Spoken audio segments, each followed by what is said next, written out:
Un mariage tzigane, c'est comme un vrai spectacle, où chaque action suit un scénario strict et les émotions bouillonnent avec une force incroyable.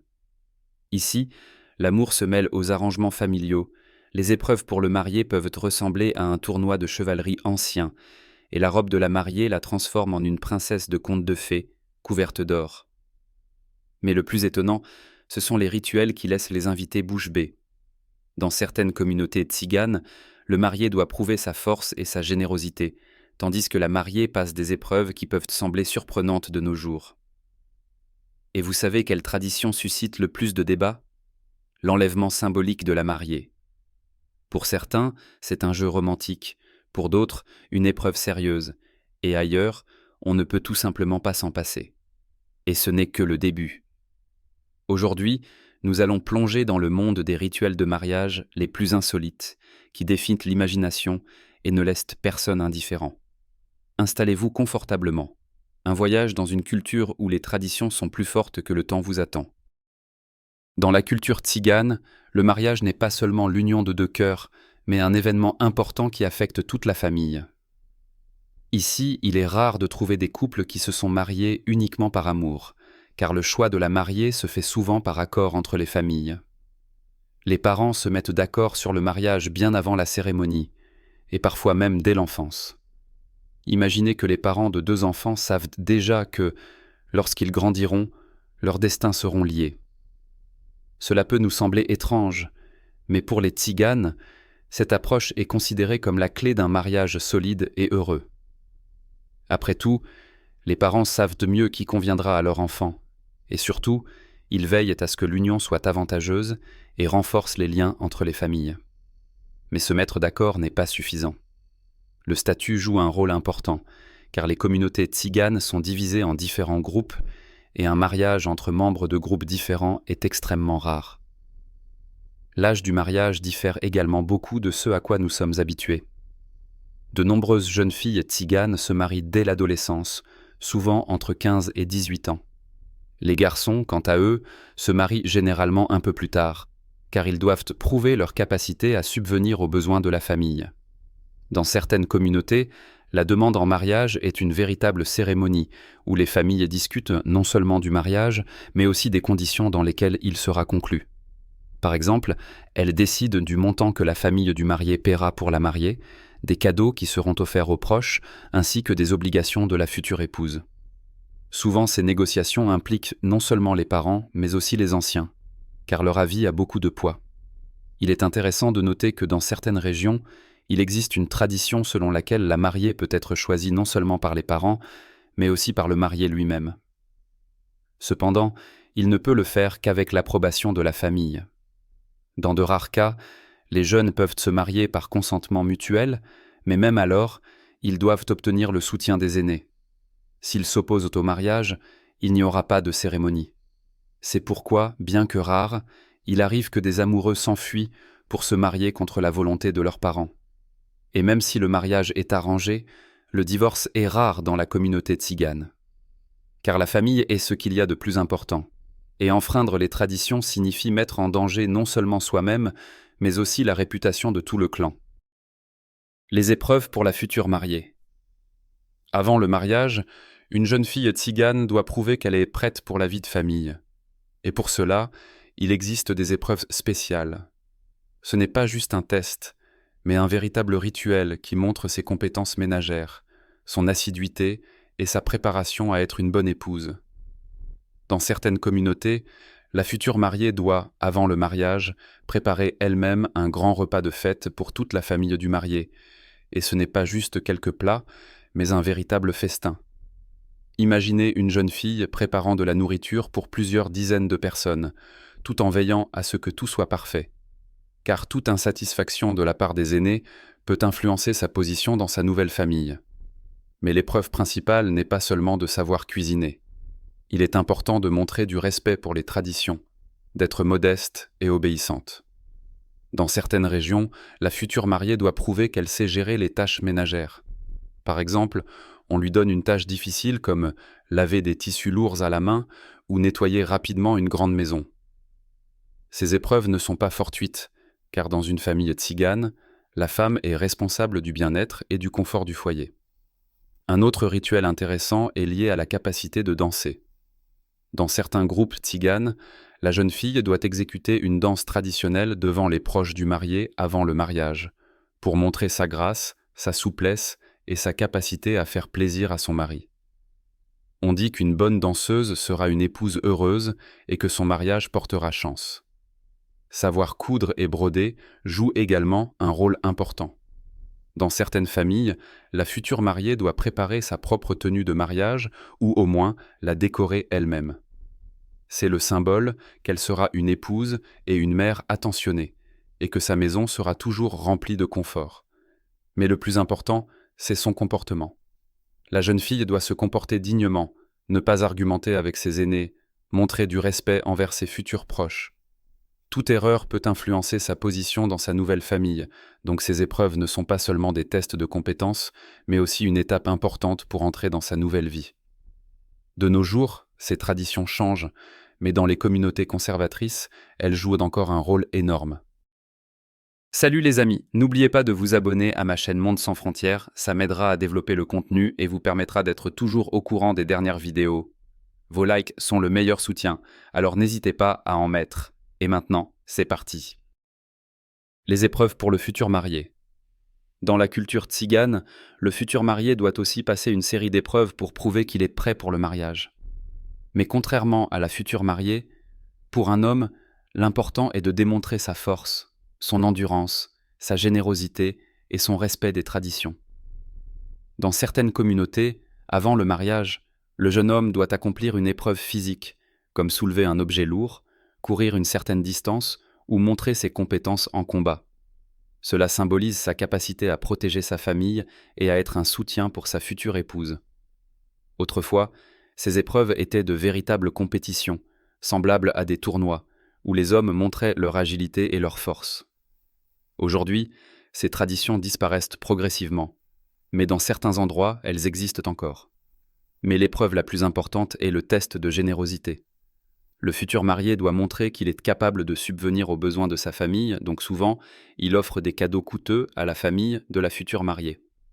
Cela peut être de l'argent, des bijoux en or, ou même des objets précieux comme des tissus rares et des articles ménagers coûteux. Plus les cadeaux sont nombreux et riches, plus le statut du futur marié et de sa famille est élevé. Parfois, la famille de la future mariée peut organiser une sorte de test en demandant au futur marié de payer une certaine somme pour la main de la jeune fille. Ce n'est pas seulement une dot, mais une démonstration symbolique de ses capacités. En plus, le futur marié doit prouver qu'il respecte ses aînés et connaît les traditions. Dans certaines familles, il est testé sur sa connaissance des coutumes en lui posant des questions difficiles sur la culture et les règles de vie dans la communauté. Les erreurs peuvent coûter cher si le futur marié ne peut pas répondre dignement, les aînés peuvent remettre en question sa préparation à la vie de famille. Dans certaines régions, il doit aussi montrer qu'il sait gérer un ménage et faire face au travail difficile. Par exemple, on peut lui demander de construire quelque chose de ses propres mains ou d'accomplir un travail complexe lié à l'artisanat de sa famille. Mais l'épreuve la plus importante est la patience. Le futur marié doit savoir contrôler ses émotions, montrer du respect et être un exemple pour les autres. Le jour du mariage, il n'a pas le droit de montrer de l'anxiété ou de l'irritation, même si quelque chose ne va pas. Après tout, un homme tzigane doit être fort non seulement physiquement, mais aussi moralement. Ces épreuves forment l'homme et l'aident à gagner le respect non seulement de la future mariée, mais aussi de toute sa famille. Dans la culture tzigane, il existe une des traditions les plus discutées et controversées, l'enlèvement symbolique de la mariée. Dans certaines communautés, c'est un rituel romantique, dans d'autres, une règle stricte sans laquelle le mariage est tout simplement impossible. Mais dans tous les cas, cette coutume a une signification profonde et porte en elle quelque chose de plus qu'un simple geste spectaculaire. Dans la version classique, l'enlèvement se déroule ainsi. Le futur marié, avec ses amis, emmène secrètement la mariée de la maison de ses parents et l'emmène chez lui. Cela peut se produire la nuit, pendant une fête ou même en plein jour, mais toujours avec un élément de surprise. La mariée, sachant cela à l'avance, peut soit résister pour la forme, soit accepter volontiers. Ce qui est intéressant, c'est que si la jeune fille reste avec le futur marié ne serait-ce qu'une nuit, elle est considérée comme une femme mariée, même si la cérémonie officielle n'a pas encore eu lieu. Dans certains groupes, on estime que si l'enlèvement a eu lieu, les parents de la mariée ne peuvent plus annuler le mariage, même s'ils étaient contre l'union. Mais ce n'est pas si simple. Dans certaines communautés, l'enlèvement n'est qu'une formalité, réalisée pour respecter la tradition, tandis que dans d'autres, c'est une véritable épreuve. Par exemple, la famille de la mariée peut organiser une résistance symbolique et même exiger une rançon du futur marié. Dans certaines régions, le jeune homme doit montrer sa force et son agilité pour vaincre les proches de la jeune fille et l'emmener. S'il n'y parvient pas, le mariage peut ne pas avoir lieu. Il existe également des formes plus douces de cette coutume. Dans certains cas, l'enlèvement est plutôt un jeu, où la mariée est emmenée pour un temps, puis ramenée pour demander officiellement sa main à ses parents. Ce rituel ressemble à une scène d'une pièce ancienne, où tout est connu et planifié à l'avance. Les tziganes modernes ont des opinions variées sur cette tradition. Dans certaines familles, elle est strictement respectée, tandis que dans d'autres, elle est considérée comme un vestige du passé. Mais même là où l'enlèvement n'est plus pratiqué, l'esprit de ce rituel demeure. Après tout, l'idée principale est de montrer que le futur marié est capable de se battre pour son amour, et que la mariée est prête à lui confier son destin. Un mariage tzigane, ce n'est pas juste une célébration, c'est un véritable événement qui peut durer plusieurs jours et rassembler des centaines d'invités. Ici, pas de place pour la modestie et la retenue, car la fête doit être bruyante, joyeuse et inoubliable. Les ingrédients clés, de la musique live, des tenues somptueuses, une montagne de victuailles et, bien sûr, des rituels traditionnels qui rendent le mariage vraiment unique. L'une des figures centrales de la cérémonie est l'aîné de la famille. C'est lui qui donne la bénédiction pour le mariage et conduit les rites importants.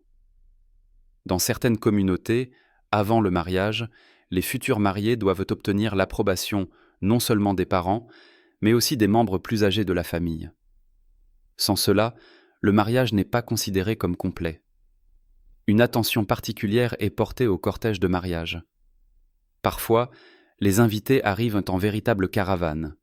Les voitures sont décorées de rubans, de fleurs et même d'éléments dorés. Plus le cortège est richement décoré, plus le statut de la famille est élevé. Et les invités ne lésinent pas sur l'argent pour les billets de mariage. Pendant les danses, ils peuvent littéralement couvrir les mariés de billets, symbolisant la richesse et la chance dans leur future vie de couple. Mais le plus spectaculaire, ce sont les danses. Un mariage tzigane est impensable sans performance passionnée et enflammée. Le premier jour, la mariée doit danser devant les invités, montrant sa grâce et son éducation. Ce n'est pas juste un divertissement, mais un symbole de son passage à la vie adulte. Le marié ne reste pas en retrait non plus. Il montre sa force et son énergie dans la danse, prouvant qu'il pourra être un mari fiable. Un rituel intéressant est lié au banquet. Dans certaines familles, on pense que les jeunes mariés ne doivent pas manger ensemble le premier jour du mariage. C'est un test de patience et de self-control. Ce n'est que le deuxième jour qu'ils peuvent partager leur premier repas, symbolisant le début de leur vie commune. Et puis, pendant le mariage, des rituels secrets peuvent être réalisés, connus seulement des aînés. Certains sont liés à la bénédiction pour un mariage long et heureux, d'autres à la protection contre le mauvais œil et l'envie. On dit que ces rituels aident la famille à éviter les malheurs et renforcent l'union. Si vous avez déjà vu un mariage tzigane, vous savez sans doute que les tenues de la mariée ne sont pas de simples vêtements, mais de véritables œuvres d'art. La robe doit être la plus volumineuse, la plus colorée et la plus décorée possible. Dans certaines communautés, on pense que plus il y a de tissu dans la jupe, plus le mariage sera riche et chanceux. C'est pourquoi les robes de mariée peuvent peser plusieurs dizaines de kilogrammes et leur confection peut prendre plusieurs mois. Une caractéristique importante est l'abondance de décoration. Perles, strass, perles, broderies dorées, tout cela rend la tenue non seulement belle, mais aussi un symbole de richesse et de prospérité. Dans certaines familles, les robes sont décorées à la main, et dans certaines régions, les tenues de mariée avec des fils d'or et des pierres précieuses sont populaires. La couleur est également importante. Bien que le blanc soit traditionnel, vous pouvez voir des mariés en rouge, rose, or et même bleu vif. Chaque nuance a sa propre signification, et certaines familles commandent des tissus uniques pour que personne d'autre ne puisse reproduire cette tenue. Mais le plus intéressant, c'est le nombre de robes de rechange. Une mariée peut avoir de 3 à 5 tenues de mariée, chacune destinée à une étape particulière de la fête. La première robe est pour la partie officielle, la deuxième pour le banquet, la troisième pour les danses, et la quatrième et la cinquième pour le lendemain, lorsque la célébration se poursuit. Dans certains cas, des robes sont cousues non seulement pour la mariée, mais aussi pour ses parentes les plus proches, afin qu'elles paraissent dignes à côté de la star de la fête. Mais ce n'est pas seulement la tenue qui est importante, ce sont aussi les bijoux. L'élément principal est l'or. Les tziganes croient que l'or porte chance et protège du mauvais œil, donc la mariée doit porter autant de bijoux que possible. Boucles d'oreilles en or, bracelets massifs, bagues avec des pierres, longues chaînes, tout cela souligne le statut de la famille. Dans certaines régions, il existe des traditions selon lesquelles le marié ou sa famille doivent offrir à la mariée une certaine quantité d'or le jour du mariage, et plus il y a de bijoux, plus le respect pour la future épouse est grand. En plus de l'or, les cadeaux de mariage jouent un rôle important. Les parents et amis des jeunes mariés offrent des objets chers, des vêtements de marque à l'électronique moderne. Parfois, il est même interdit aux invités d'offrir quelque chose de bon marché, car le mariage est un symbole de prospérité et les cadeaux doivent correspondre à cette ambiance. Dans certaines familles, il existe une tradition. Si un cadeau est trop modeste, il peut être rendu à l'invité, suggérant qu'à une telle occasion, il devrait être plus généreux. Si vous pensez avoir vu les banquets les plus généreux, alors un mariage tzigane va sûrement changer votre avis. Ici, la nourriture n'est pas seulement une partie de la fête, mais un véritable spectacle où les plats sont servis sans interruption, les tables croulent sous les mets et les invités sont encouragés à se resservir, même s'ils ne peuvent plus avaler une bouchée. Dans certaines familles, le festin de mariage peut durer plusieurs jours, et la quantité de nourriture se compte non pas en kilogrammes, mais en dizaines et même en centaines de kilogrammes. La règle d'or, personne ne doit partir affamé. C'est pourquoi on cuisine en énorme quantité. Par exemple, la viande est achetée en grande quantité et la préparation des plats traditionnels prend plusieurs jours. La viande rôtie occupe une place particulière, agneau, veau ou porc, cuits sur un feu ouvert. Dans certaines communautés, plusieurs moutons sont abattus spécialement pour le mariage afin de fournir des mets pour tous les invités. Les soupes et les ragoûts, cuits dans de grands chaudrons, sont incontournables. Les bouillons de viande copieux avec des légumes, les potages épais et les goulash aromatiques, servis avec du pain maison, sont très populaires. D'ailleurs, on resserre souvent les invités sans leur demander, ce qui rend difficile de refuser. Mais une attention particulière est portée aux sucreries. Lors du mariage, on sert une quantité énorme de tartes, de gâteaux au miel, de pâtisseries orientales, de confitures et même des plateaux entiers de noix et de fruits secs.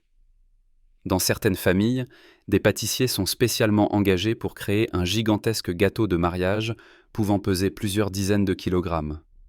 Il est apporté sous la musique et c'est la mariée elle-même qui le coupe. Cela symbolise le début de sa vie de maîtresse de maison. Une tradition intéressante est liée aux boissons. Lors du mariage, il est d'usage d'offrir aux invités non seulement du vin et du champagne, mais aussi des liqueurs maison, des compotes et des thés épicés. Dans certaines régions, il existe une coutume selon laquelle, avant de verser le vin, les hommes plus âgés de la famille doivent porter un toast et bénir les jeunes mariés pour une longue vie. Mais le plus important dans un banquet tzigane, c'est l'ambiance. Ici, on entend toujours des rires bruyants, les toasts sont portés avec âme, et entre les plats, on danse. Le marié et la mariée doivent personnellement offrir à manger à leurs invités pour montrer leur respect et leur gratitude pour leur présence en ce jour important. Certains invités emportent même de la nourriture chez eux. Ce n'est pas considéré comme étrange, mais au contraire comme un bon présage. Plus la nourriture est distribuée dans les foyers, plus la nouvelle famille sera riche et chanceuse.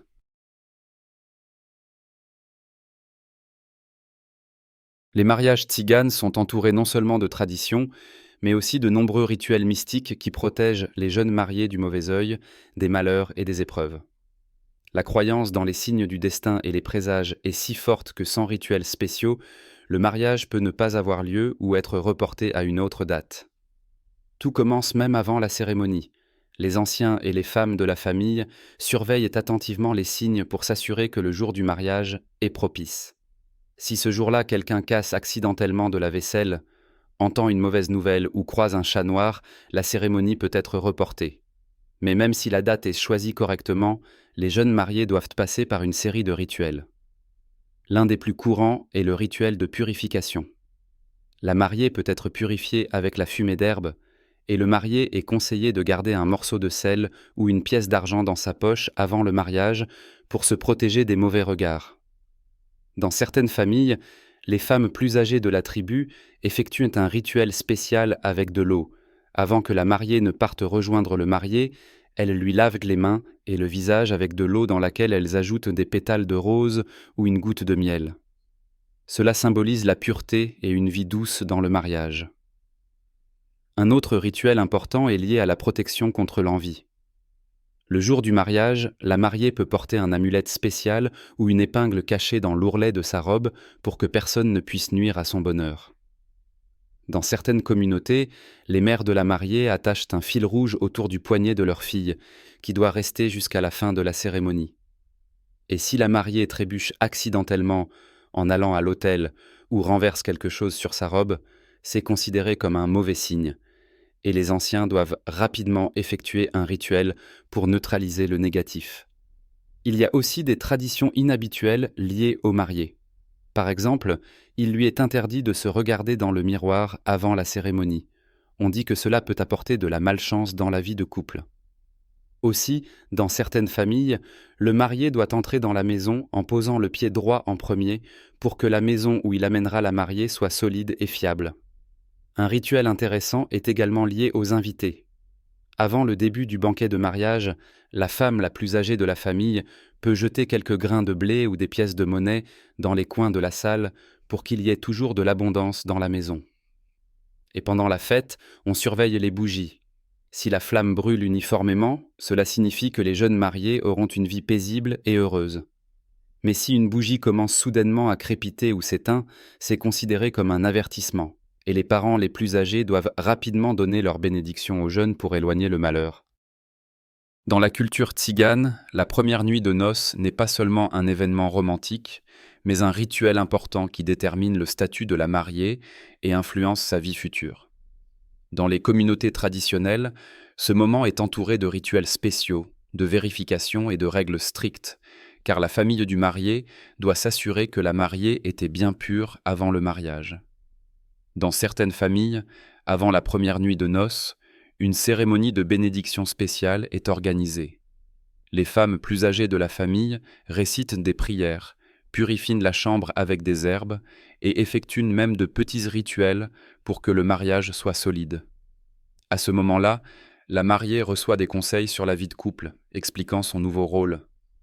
C'est une sorte de rite de passage après lequel la jeune fille devient une épouse à part entière. Mais le plus important est la preuve de l'honneur. Dans les familles tziganes traditionnelles, après la première nuit de noces, les proches du marié attendent la confirmation que la mariée est entrée dans le mariage innocente. Autrefois, des draps blancs étaient utilisés, qui devaient devenir le symbole de sa pureté. Dans certaines communautés, cette coutume est encore respectée, et dans les familles particulièrement conservatrices, les aînés peuvent même annoncer publiquement le résultat du rituel. Si la mariée répond aux attentes, cela apporte de la fierté à toute sa famille, mais si ce n'est pas le cas, des conséquences graves peuvent survenir. Cependant, les tziganes modernes s'éloignent de plus en plus de ces traditions strictes. Dans certaines familles, la preuve de l'honneur n'a plus une signification aussi stricte, et la première nuit de noces devient un moment personnel entre les jeunes mariés, sans l'intervention des proches. Une coutume intéressante liée à cet événement existe dans certaines régions. Le matin après la première nuit, la mariée doit apporter le petit déjeuner à son mari et à ses parents. Cela symbolise sa volonté de prendre soin de sa nouvelle famille. Si elle le fait avec le sourire et la dignité, on dit que son mariage sera heureux. Le comportement du marié joue également un rôle important. Dans certaines communautés, s'il sort de la chambre le matin content et souriant, c'est un bon signe. Mais s'il est silencieux et renfrogné, les femmes plus âgées peuvent même lui poser des questions pour comprendre si tout s'est passé comme il se doit. Le mariage marque le début d'une toute nouvelle vie, remplie de traditions, de devoirs et de règles strictes. Après les célébrations, les jeunes mariés n'appartiennent plus seulement à eux-mêmes, ils font désormais partie d'une grande famille, et leurs rôles y sont clairement définis. Le plus grand changement se produit pour la mariée. Dès après le mariage, elle devient officiellement membre de la famille de son mari et emménage dans sa maison. Ici, elle n'est plus simplement une jeune fille, mais une épouse, une maîtresse de maison et une future mère. Dans les communautés traditionnelles, la jeune épouse doit montrer qu'elle respecte ses aînés, qu'elle sait gérer le quotidien et qu'elle est prête à prendre soin de son mari. Dès le premier jour après le mariage, elle accomplit souvent un rituel important. Apporter de l'eau ou du thé aux hommes plus âgés de la famille, ce qui symbolise son respect. Et dans certaines familles, sa première tâche matinale consiste à nettoyer la maison ou à préparer à manger, une sorte de test pour voir si elle est prête pour la vie de famille. Les relations avec la belle famille sont également très importantes. La jeune épouse doit se comporter de manière modeste et respectueuse, surtout en présence des aînés. Dans certains groupes tziganes, il est interdit à la nouvelle épouse de regarder directement dans les yeux de son beau-père. Elle doit baisser le regard pour montrer son respect. Quant à sa belle-mère, elles partagent un lien spécial. C'est elle qui devient sa principale conseillère, lui apprend à gérer le foyer, à soutenir son mari et à respecter les traditions. Dans certaines familles, la jeune épouse doit même s'adresser à sa belle-mère avec un titre particulier de respect. Mais la vie ne change pas seulement pour la mariée. Le marié aussi entre dans un nouveau rôle. Il n'est plus simplement un jeune homme, mais le chef de famille, protecteur et pourvoyeur. Après le mariage, on attend de lui qu'il travaille et subvienne aux besoins de sa femme, et bientôt de ses futurs enfants.